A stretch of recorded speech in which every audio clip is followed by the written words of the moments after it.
हाल ही में ऑपरेशन सिंदूर में सैटेलाइट फिल्मों के द्वारा दिखाए जाने के बाद भी उन्हें पाकिस्तान के एयर बेसेस की तबाही नजर नहीं आई। इससे पूर्व भी अनेक मौकों के ऊपर उनको बहुत कुछ नजर नहीं आया।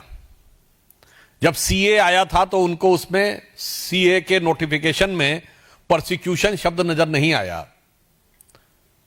उसी दृष्टि दोष के चलते हुए, being marred by that myopic view and the blurred vision, or rather than you can say motivated and nefarious vision, they are unable to see what is being categorically explained. प्रधानमंत्री श्री नरेंद्र मोदी जी के नेतृत्व में कैबिनेट ने भारत की जनगणना कराने का निर्णय लिया और इसके बाद जो भी प्रेस रिलीज जारी हुई उसमें स्पष्ट रूप से कहा गया कि जनगणना के साथ सामाजिक आर्थिक मूल्यांकन और जातियों की जनगणना भी स्वतंत्र भारत के इतिहास में पहली बार होगी। जिस संबंध में पहली प्रेस रिलीज 30 अप्रैल को हुई, दूसरी 4 जून को और 15 जून को, जिसमें स्पष्ट रूप से यह कहा गया, और जो कहा गया उससे ज्यादा इंपॉर्टेंट होता है जो किया गया हो। बिहार में 2022 में हमारी ही गठबंधन सरकार ने जातिगत सर्वेक्षण करने का निर्णय लिया था, परंतु वो पार्टी जिसने स्वतंत्र भारत में जातिगत गणना रुकाने का निर्णय लिया था, 1951 में किसने रोका था? जिसने पिछड़ों के हक को मारने के लिए काका कालेलकर कमेटी की रिपोर्ट नहीं जारी होने दी, मंडल की रिपोर्ट नहीं जारी होने दी, वो अचानक आज आकर जो कहने का प्रयास करते हैं और जो लिखा हुआ भी है उसको नहीं पढ़ पाते हैं। मुझे लगता है इसके द्वारा उनकी राजनीति का तत्व सामने आ जाता है। अब मैं बताना चाहता हूं, प्रधानमंत्री मोदी जी के नेतृत्व में भारतीय जनता पार्टी और एनडीए की सरकार का विचार क्या है? हम कहते हैं सबका विश्वास, सबका प्रयास। अब इसीलिए हमारी सरकार जिस विषय को लेकर सामाजिक सांस्कृतिक सर्वेक्षण, सामाजिक और आर्थिक सर्वेक्षण और जातिगत जनगणना कराना चाह रही है, उसके पीछे हमारा उद्देश्य है सभी जातियों की पहचान, सभी जातियों को सम्मान और सबसे पिछले छोर पर खड़ी हुई जातियों का उत्थान। मगर जो इंडिया गठबंधन और कांग्रेस की सोच क्या है? केवल अपने अपने परिवार का उत्थान और उसके लिए जातियों में घमासान। हमारी सोच और उनकी सोच में एक मूलभूत अंतर है। हम सभी जातियों की पहचान, उनका सम्मान और उनके उत्थान के लिए समर्पित हैं। ये अपने परिवार को सारा मिष्ठान, उसके लिए सब वर्गों में हो जाए घमासान, ये उससे ज्यादा प्रेरित है। ऑन द टेक्निकल एस्पेक्ट मैं कहना चाहूंगा, इतने लंबे समय तक सरकार में रहने के बाद कम से कम कांग्रेस पार्टी को टेक्निकल इश्यूज समझने चाहिए। जातिगत जनगणना का नोटिफिकेशन केंद्र के द्वारा होता है। राज्य जातिगत जनगणना कर ही नहीं सकते तो किस राज्य के नोटिफिकेशन को दिखा रहे हो? वो केवल सर्वे कर सकते हैं। सर्वे को नोटिफाई करने का प्रोसीजर अलग है, उसका स्टैच्यूटरी प्रोसीजर नहीं है, गवर्नमेंट ऑर्डर है। जातिगत जनगणना केंद्र के द्वारा की जाती है, उसका स्टैच्यूटरी प्रोसीजर है, followed by the government order है। और वैसे देखिए, ये स्वयं जिस तेलंगाना राज्य का उदाहरण दे रहे हैं, पहली बात तो वहां सर्वेक्षण हो रहा है, सेंसस नहीं, स्पष्ट समझना चाहिए। गणना नहीं हो रही है, सर्वे हो रहा है। दूसरा, जिस राज्य का उदाहरण दे रहे हैं वहां के मुख्यमंत्री तो अभी बोल रहे हैं, उनका आज ही का बयान आया है कि पैसे की कमी हो गई है, कल्याणकारी योजनाओं में देने के लिए पैसा नहीं। और यह पहली बार नहीं हुआ है, यह कांग्रेस की खटाखट योजना ने जो किया है। पहले हिमाचल प्रदेश में खटाखट सारा खजाना सफाचट, उसके बाद आई यही चीज हुई हरियाणा, उस कर्नाटक के में, हिमाचल के बाद खटाखट वहां भी स्थिति हो गई खराब। अब सेम चीज तेलंगाना में आती जा रही है।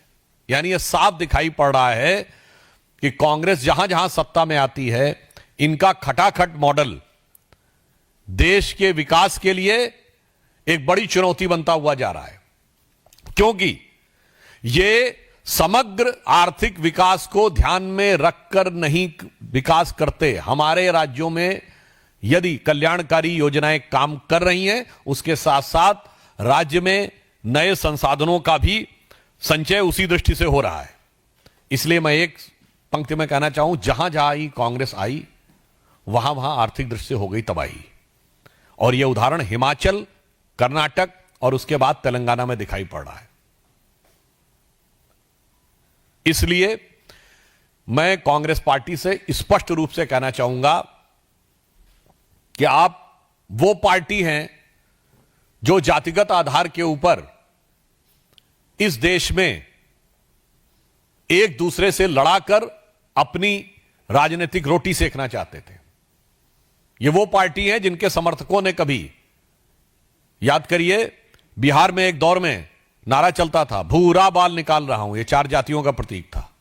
परवल 4 का प्रतीक था। एक दौर में किसी का नाम लेके कहा जाता था, फलाना खाएगा हलवा और ढिमाका खाएगा बलुआ। तो वही कांग्रेस में किसी जमाने में अजगर यूज हुआ। तो कभी गुजरात में इसी कांग्रेस ने KHAM खाम यूज किया, तो कहीं कर्नाटक में अहिंदा यूज किया।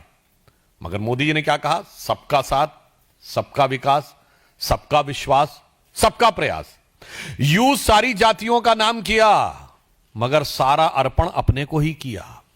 सत्ता में जिन्होंने एक रत्ती का स्थान परिवार के बाहर किसी को नहीं दिया, इतनी छोटी सोच से जो लोग 3 पीढ़ियों से इस देश को चलाते रहे, उसी छोटी सोच के कारण जो लिखा हुआ है वो पूरे डॉक्यूमेंट को न दिखाकर एक सरासर मिथ्या प्रचार, भ्रामक प्रचार और इसके द्वारा वो देश को भ्रमित करने का प्रयास कर रहे हैं, क्योंकि शायद उन्हें यह लगता है कि इस चीज को लेकर जो मंसूबे उन्होंने पाले थे वो पूरे नहीं हो पा रहे हैं। मैं स्पष्ट रूप से पूछना चाहता हूं, कांग्रेस पार्टी पहले जवाब दे। कर्नाटक और तेलंगाना में उन्होंने अल्पसंख्यक समुदाय के जिन जिन लोगों को, जिन इतनी भारी संख्या में जातियों को इंक्लूड करने का प्रयास किया है, जिसके बारे में कोर्ट की भी टिप्पणी है, उस पर उनका क्या कहना है? आखिर में आप किसका हिस्सा मारना चाहते हैं? पश्चिम बंगाल की सरकार ने जिस भारी संख्या में मुस्लिम समाज के लोगों को ओबीसी में इंक्लूड किया है, जिसके लिए पिछड़ा वर्ग आयोग ने बाकायदा जवाब तलब किया कि संभवतः शायद 91 में 73 जातियां मुस्लिम समाज की थी। राहुल गांधी और इंडी गठबंधन वाले इस पर जवाब क्यों नहीं देते? और आपको एक बड़ा मजेदार तथ्य बताऊं कि जब ओबीसी कमीशन ने उनसे पूछा कि ये इतना कैसे हो गए, तो उन्होंने कहा कन्वर्ट होने से पहले ये इस जाति के थे तो इसमें हो गए। अब आप एक और बात सुनिए, उसमें यह भी कहा गया बंगाल में, भाई तो फिर इतनी भारी मात्रा में कन्वर्जन कैसे हो गया? तो चुप हो गए। मगर एक और मजेदार बात, अभी जो लेटेस्ट चेंज किया है पश्चिम बंगाल की कैबिनेट ने, उसने संभवतः 141 जातियों को उसमें डाल दिया है। अब मजे की बात क्या है, हिंदू समाज में 71 जातियां हैं एज पर वेस्ट बंगाल, और मुस्लिम समाज में 100 से अधिक ओबीसी जातियां हैं। भाई अगर कन्वर्ट होने से पहले थे 71, तो ये कन्वर्ट होने के बाद 71 से ज्यादा कैसे हो गए? यह साफ दर्शा रहा है कि आरक्षण के नाम पर वोट बैंक की राजनीति करके पिछले दरवाजे के द्वारा पिछड़े वर्ग के आरक्षण में सेंध ही नहीं लगाना, जिसे कहते हैं ना पूरी की पूरी दीवार ढहा देने का काम इंडी गठबंधन की सरकारों के द्वारा किया जा रहा है। इसीलिए प्रधानमंत्री मोदी जी के नेतृत्व में हमारी एनडीए की सरकार ने जो एक सकारात्मक निर्णय लिया है, उसके द्वारा होने वाले इस सकारात्मक पक्ष को वो स्वीकार करने को तैयार नहीं रह रहे हैं।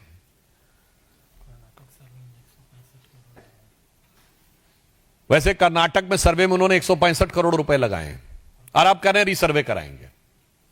और याद करिए, कर्नाटक के डिप्टी सीएम मात्र साल भर पहले की बात है, यह भी बोल चुके थे कि सर्वे जारी नहीं होने दूंगा। यह ऑन रिकॉर्ड दिया गया बयान था, वहां खुद ही घमासान हो रहा था। तो अब पहले मैं उनसे पूछना चाहता हूं कि आपने कर्नाटक में सर्वेक्षण कराया तो पहले गलत कराया था क्या, या फिर रीसर्वे क्यों करवा रहे हैं? अब तेलंगाना में कह रहे हैं कि करवाएंगे फिर से। और तेलंगाना में जो आपने सर्वेक्षण कराया है उससे जो अनुपात निकल के आया, मैं राहुल गांधी से सीधा पूछना चाहता हूं, उस अनुपात में मंत्रिमंडल में परिवर्तन किया कि नहीं? आज सबसे ज्यादा ओबीसी मंत्री मोदी जी की सरकार में है। मैं पूछना चाहता हूं तेलंगाना में कितने ओबीसी मंत्री हैं? और मैं राहुल गांधी जी से भी पूछना चाहता हूं और कांग्रेस पार्टी से कि 2014 में जब डॉक्टर मनमोहन सिंह जी की सरकार ने इस्तीफा दिया, कितने ओबीसी मंत्री थे? 2-3 भी नहीं थे पूरी कैबिनेट में। इसलिए इससे बहुत साफ हो जाता है कि इनका उद्देश्य